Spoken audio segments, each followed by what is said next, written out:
দর্শক, এই মুহূর্তে বঙ্গভবনে আছেন সহকর্মী তৌহিদুর রহমান তুহি। সরাসরি যুক্ত হচ্ছে তার সাথে।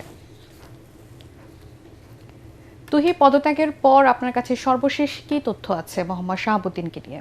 জি, আপনি যেমনটি বলছিলেন, রাষ্ট্রপতি মোহাম্মদ শাহাবুদ্দিন কিন্তু পদত্যাগ করেছেন এবং স্পিকারের কাছে এই পদত্যাগপত্রটি বিকেল 5টা 1 মিনিটে গৃহীত হয়েছে। এরপর আমরা বঙ্গভবন এলাকায় আছি। এখানে আমরা এখানকার পরিবেশ দেখতে পেয়েছি। স্বাভাবিকভাবে যে এই ধরনের নিরাপত্তা বেষ্টনী থাকে, সেই নিরাপত্তা বেষ্টনী আছে। এখানে কড়া কোনো নিরাপত্তা বেষ্টনী নয়।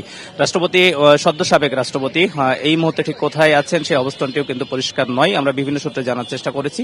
আমরা এখনো পর্যন্ত নিশ্চিত হতে পারিনি যে উনি বঙ্গভবনেই আছেন নাকি অন্য কোথাও রয়েছেন। এর পাশাপাশি যদি আমরা বলি, বিকাল 4টার দিকে মূলত বঙ্গভবন থেকে রাষ্ট্রপতির যে কর্মকর্তারা ছিলেন, তারা রাষ্ট্রপতির যে পদত্যাগপত্রটি সেটি নিয়ে সংসদ ভবনে যান এবং সেখানে স্পিকারের কাছে সেই পদত্যাগপত্রটি দেন। পরবর্তীতে স্পিকার সেটি গৃহীত করেন। পদত্যাগপত্রে তিনি তার শারীরিক যে অসুস্থতার কথাগুলো উল্লেখ করেছেন, সেগুলোর মধ্যে হৃদরোগ, কিডনি রোগগুলো রয়েছে, উচ্চ রক্তচাপও রয়েছেন। তিনি জানিয়েছেন যে এই পরিস্থিতিতে রাষ্ট্রের সর্বোচ্চ পর্যায়ে থেকে তার দায়িত্ব পালন করাটা অসম্ভব হয়ে উঠছিল। তো এখানে বঙ্গভবনের পরিস্থিতি যদি আমরা বলি যে একেবারে স্বাভাবিক বলা যায়। এখানে কোনো ধরনের কোনো জমায়েত নেই বা নিরাপত্তা বেষ্টনীর যদি কথাও বলি যে কড়া নিরাপত্তা বেষ্টনী কিন্তু এখানে নেই। স্বাভাবিক যে ধরনের নিরাপত্তা, সেই ধরনের প্রোটোকল রয়েছে, সেই জিনিসগুলো রয়েছে। তো এই ছিল আমার কাছে সবশেষ তথ্য।